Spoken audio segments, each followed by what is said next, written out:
Hello, my name is Noura, and in this presentation, I'd like to talk about our work on vulnerability discovery and management. This is joint work with my advisor and colleagues from UC Berkeley and ICSI.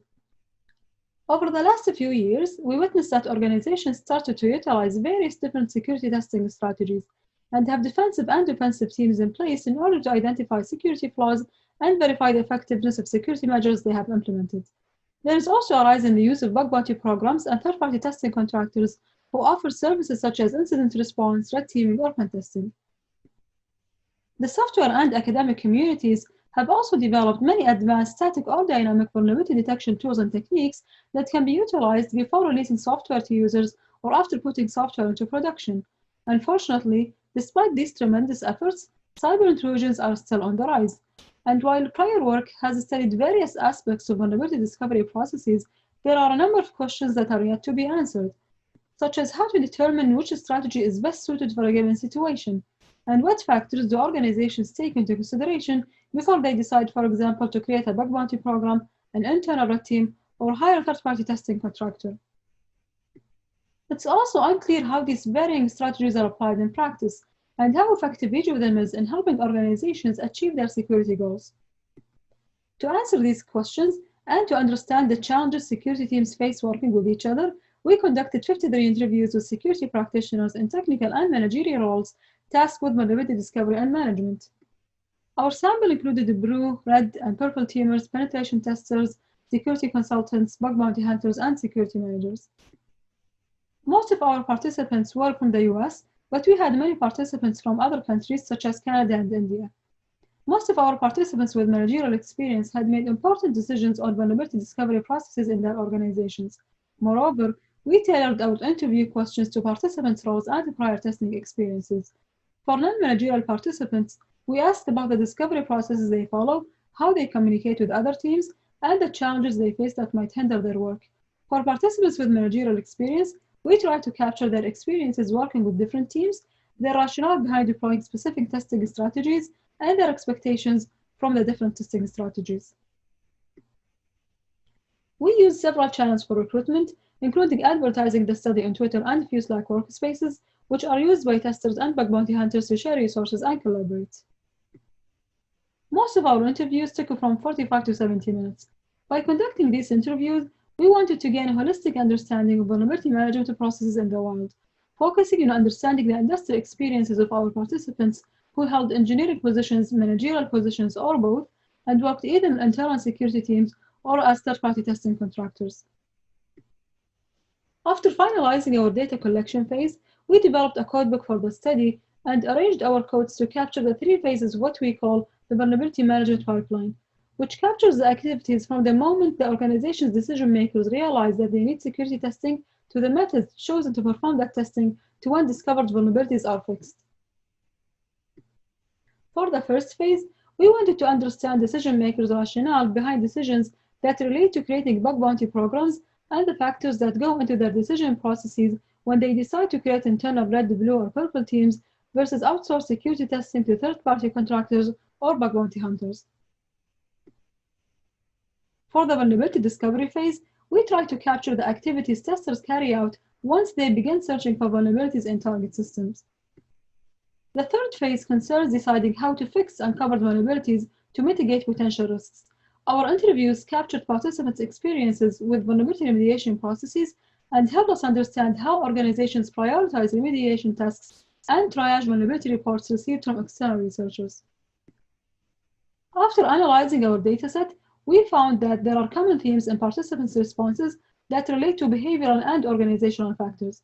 Namely, we found that there are trust problems between internal testers and external researchers, such as bug bounty hunters or testers who work with third-party contractors. We also found that there are communication and information sharing problems between different internal teams or between internal teams and external testers. More importantly, we also found that organizations struggle with vulnerability remediation, and one of the reasons why this is the case is that there is lack of clarity around who's responsible for planning and implementing remediation plans. Another common theme is that there is a tendency towards implementing compliance-oriented approaches to security testing, and that organizations are more likely to improve their vulnerability discovery and management activities if they are trying to fulfill compliance requirements. Now I'm going to group our findings according to the 3 phases of the pipeline. For the strategic decision-making phase, we found that many of our participants were uncertain as to how their roles fit in their organization's vulnerability management processes. This finding was supported by the perspective of a participant who works as a CTO of a security consultancy, who mentioned that clients often ask for services that they don't need or might not know when to hire a red team versus an incident response team. Interestingly, many participants who held managerial positions considered bug bounty programs as effective replacements to internal security testing, a misconception which might lead organizations to get a false sense of security. As for pen testing, participants expressed 2 main motives for doing pen tests, and the main one is to make sure that they meet their compliance requirements, or to make sure that they cover their grounds before they create bug bounty programs. The second reason is to get reports of higher quality compared to reports they receive from bug bounty hunters. Participants also brought up the idea that they'd want to shift liability from their organizations to their third-party contractors once a security incident happens. We also found that organizations might decide not to hire an external red team when they have concerns regarding exposure to legal liability. Some participants were worried that testers might reveal sensitive information to outsiders if they found something illegal during their activities. They mentioned that it's hard to get full visibility into what red teams who are contracted as external parties are doing. This illustrates another dimension of the trust problem we mentioned earlier in the presentation, and also impacts organizations' decisions of how to define the scope for their testing activities.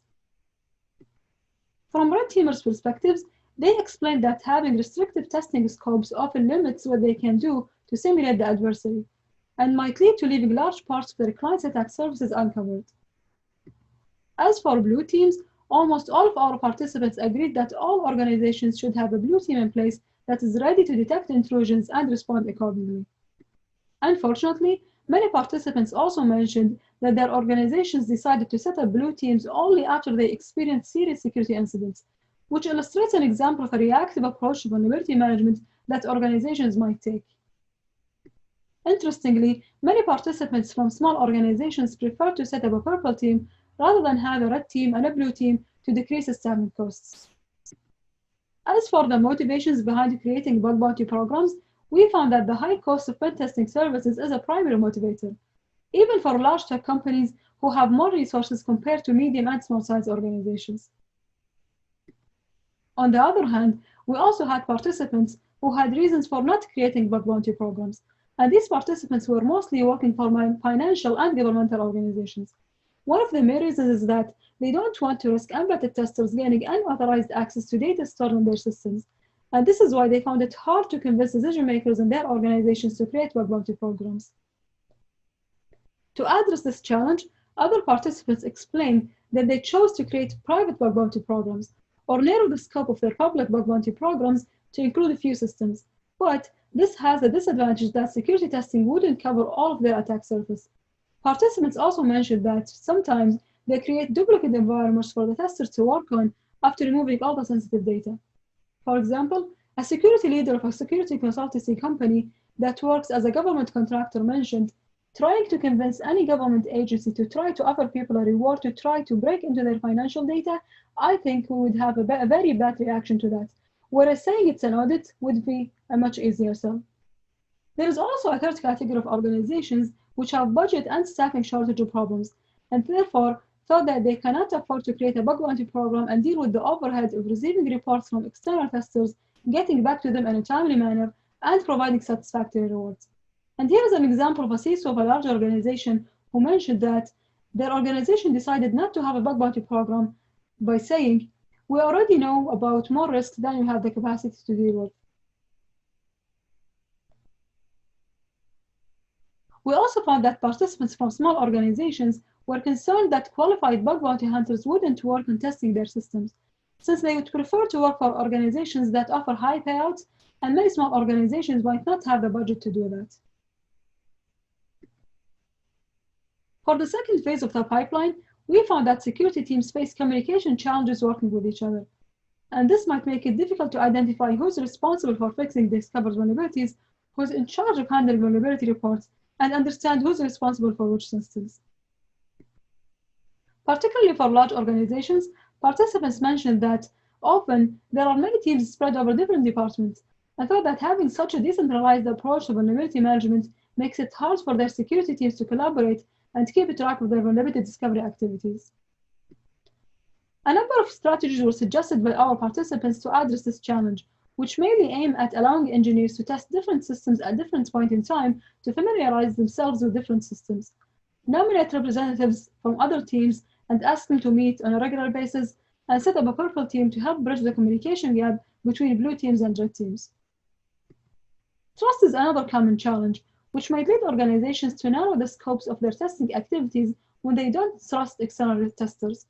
This might make it challenging for external testers to do their jobs effectively and cover a great deal of their clients' attack surfaces. For the same reason, bug bounty hunters might come across vulnerabilities that are out of the scope of bug bounty program policies and decide not to report their discoveries when they fear that organizations might take legal actions against them. We believe that external testers can be helpful allies for organizations to improve their security posture, and there should be policies that allow reported vulnerabilities that are out of scope. Our findings suggest that most organizations struggle with vulnerability remediation. Organizations should work on improving triaging activities by assigning knowledgeable people to the task of filtering vulnerability reports received from external researchers. This might help eliminate the possibility of leaving a critical vulnerability undetected by closing vulnerability reports as insignificant or out of scope. On the other hand, we also encourage external researchers to include as much detail as possible in their reports to help organizations take informed decisions on how to handle them. We discussed the possibility of involving external testers in vulnerability remediation, and found that some organizations welcomed the idea and thought that it would be a good step forward. However, from external tester perspectives, they also felt that the current ecosystem doesn't incentivize them to help with vulnerability remediation, with some testers feeling that vulnerability remediation should be the responsibility of internal teams. Other external testers thought that they would be willing to help organizations by retesting released patches and giving them confirmation that the reported vulnerabilities are fixed. There is also another problem, which is that neither external testers nor internal teams might have all the information needed to address a discovered vulnerability in a timely manner. Internal testers might not understand the context in which the vulnerability was discovered, whereas external testers might probably lack the specifics of how an organization's systems are architected and the various data flows between these systems, among other factors. From security managers' perspectives, many expressed that they might themselves be unable to implement a suggested remediation strategy, and highlighted the importance of explaining more than one strategy in vulnerability reports so that they can reach an informed decision on how to implement an effective fix. Other participants thought that vulnerability remediation needs a specific skill set, which might be hard to get in many organizations, and therefore, having detailed information in vulnerability reports would be very helpful for organizations.